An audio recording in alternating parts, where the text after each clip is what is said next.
So here you can get a really good view of the cathedral in Petrópolis, and I'm right on the central bridge of the river now.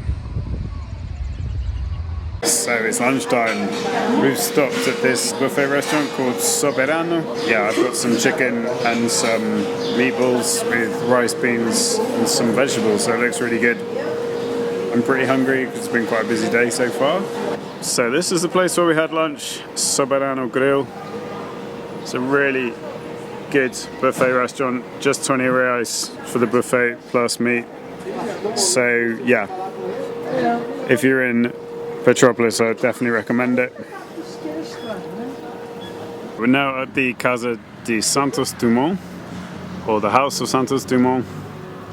So this man was an inventor, and he is famous for having contributed to the invention of the aeroplane. And he built this house, or he designed this house, sorry, in the style of a French chalet in the Alps. This is now a museum that commemorates his life and his work. So this is the first room in the Santos Dumont house. These are all original pieces. These are some of the letters that he wrote that have been framed. And this is a portrait of Alberto Santos Dumont. So this is some sort of lamp, I think, in the shape of a balloon. It was a present from Princess Isabel, and you can see the royal coat of arms there, so he was obviously quite a well-connected person to get a present like this.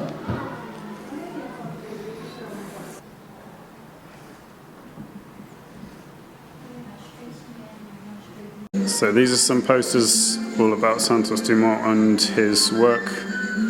So he did a lot of work in Paris, in France.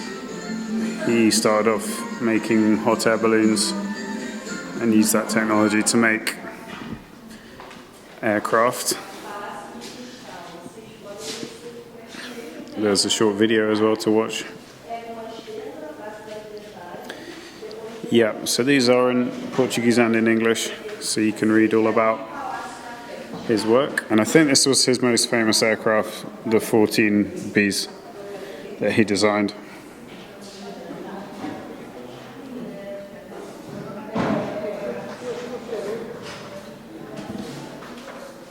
So Santos Dumont also created this very high set of chairs and tables. Even though he was very short, he created this very tall set. And apparently he already had in mind that his house was going to become a museum, so he created these interesting pieces for it. So this is a really interesting museum to visit. It's quite a small museum, and it costs 10 reais to get in. I have to admit, I didn't know the first thing about Santos Dumont before I came here, so I've learned quite a lot about him, which is good. Really fascinating to learn about this man, and he's one of the most well-known people in Brazilian history as being an inventor. I quite like small museums because you can get around them quickly, and this is definitely a small museum, so yeah, it's a really cool place. So just down from the museum, this is called the Praça da Liberdade, or the Liberty Square. And here you've got a replica of the famous aeroplane, the 14Bs, which is the most famous example of Santos Dumont's design. So this is actually called the Praça 14, so the 14 square. They've named it after this model of the 14Bs. So if I'm not mistaken, Santos Dumont used this or designed this when he was living in Paris. Yeah, and he's one of the most famous people to be associated with Petrópolis. At the moment, I'm on the Praça da Liberdade. This is the Liberty Square. So this square was originally built to commemorate one of Dom Pedro II's sons who died as a child. Now it's the central square for the city. And at the moment, they've got a local festival going on. So they've got lots of nice food on offer, churros with chocolate, They've got popcorn, crisps,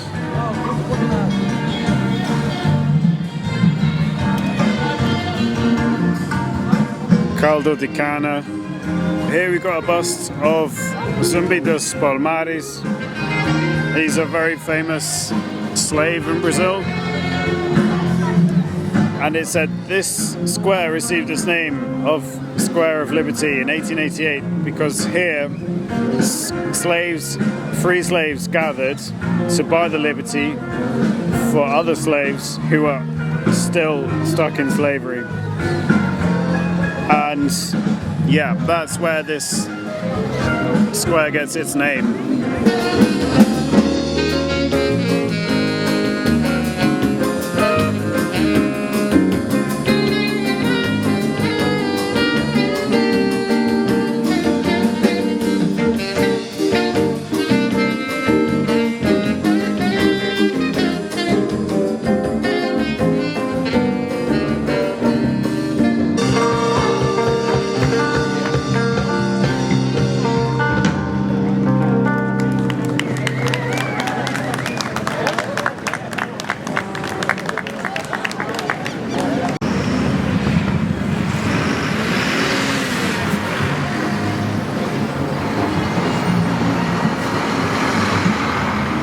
So right now I'm standing right in front of the Palacio Rio Negro.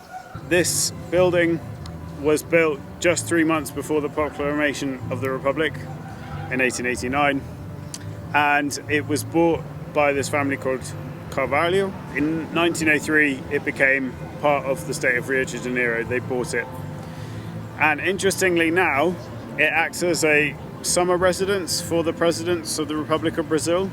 It was obviously much closer to the capital of Brazil when Rio de Janeiro was the capital, but now it's Brasilia. But nevertheless, it still belongs to the President of the Republic, who can come here to use it during the summer months.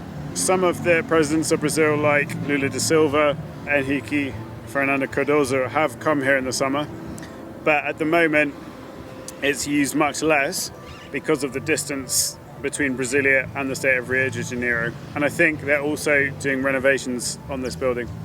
But this is one of the most historic buildings in the city of Petrópolis, the Palacio Rio Negro.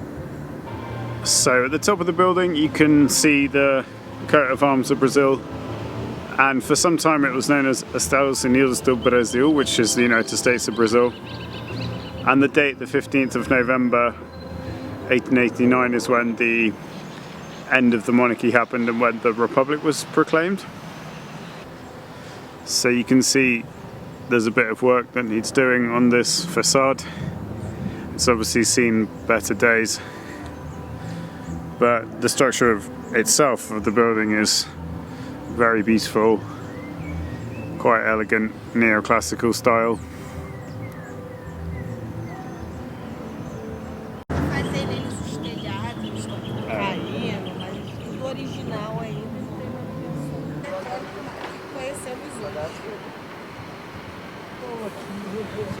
Right now I'm outside the Palacio Quitandinha. This building was built in 1944 in this very German Swiss style, and it was actually built to be the largest casino in the whole of South America, and that's what it was for some time. But shortly after that, gambling became illegal in Brazil and it closed down, and since then it's been a hotel and also apartments. So it's a fantastic building, and it has a large amount of rooms for guests, and it's used for films and soap operas due to its design and its architecture. So it's one of the most interesting buildings in Petrópolis. It's got a very interesting style, and it's also got this enormous park. Just in front of me there's a huge lake, and actually the lake was built using sand from Copacabana, from the beach in Rio de Janeiro, so there's a bit of Rio right in the middle of Petrópolis. It's very beautiful around here. They've got amazing gardens. Yeah, it's one of these really fascinating places to visit in Petrópolis. They've also got a barbecue restaurant just to my right, where they serve churrasco, beef, chicken and pork and that kind of thing. So it's actually a really popular place for tourists to come and stay in. It's on things like booking.com and Airbnb, and it's one of the most famous hotels in the whole of Brazil. So here is the lake that they constructed. It's an artificial lake, and like I said, it was made using sand from Copacabana. And here is the famous Restaurante Churrasqueira. So it is a barbecue restaurant, and apparently it's one of the best in the whole of the cities. Yep, so you can see the mountains around this building are very impressive. This one is actually called the Quitandinha stone. Yeah, so it also looks like it might rain later because it's getting very cloudy. Uma igreja.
So we're back in Itaipava now, and this has been my guide for today, Thaís. She's been an amazing guide, showing me around Petrópolis. It's been a really fantastic day with her, so Bem-vindo ao Brasil.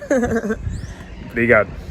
I'm back in Itaipava now. I'm staying at a place called Granja Brasil, which is a really nice condominium that I found on booking.com. So it's been an incredible day getting to know Petrópolis. The Imperial City is so beautiful, and I think I was really lucky to find Thaís to show me around the city because there is a lot to see. I haven't been on a motorbike for about 8 years. The last time I went on a motorbike was back in 2014, the first time I visited Brazil in a city called Porto Alegre. So I was a bit preoccupied at the beginning with that, but actually it was really good because we could get around the city very quickly, very efficiently, and yeah, also I got to see some really fantastic views on the way to and from Petrópolis, so that was really cool as well. Yeah, so it's an incredible city, and if you're interested in Brazilian history, it's a place that you should definitely go to. Probably the highlight for me was the Imperial Museum, which unfortunately I wasn't allowed to film in, but you really get a sense of the history of the Empire of Brazil. So when the Portuguese royal family came to Brazil in 1808, they were fleeing Napoleon's troops who had invaded the Iberian Peninsula, and then that's what started the imperial family in Brazil. So seeing all the paintings and all the furniture and where they lived and worked really brought a lot of those things that I had learned before to life, so that was really fantastic. I really enjoyed that. But Petrópolis is just a really beautiful city. It feels quite European. I felt like I was in France or Spain or something. It's got lots of restaurants and bars and shops. It's a very upmarket city. It feels quite a smart place. Just the history and the museums and the architecture, it's got such a beautiful feel to it, the whole town. So I highly recommend going there if you're in the state of Rio de Janeiro. You could even do it as a day trip from Rio if you were staying there. It's just a 1 hour drive from, the capital of this state, Rio de Janeiro. So I'm going to go out and get some dinner now. I'm absolutely starving and I'm also quite tired. I think we did a lot of walking and a lot of riding around on the bike. So that was good. Take care and I'll speak to you soon.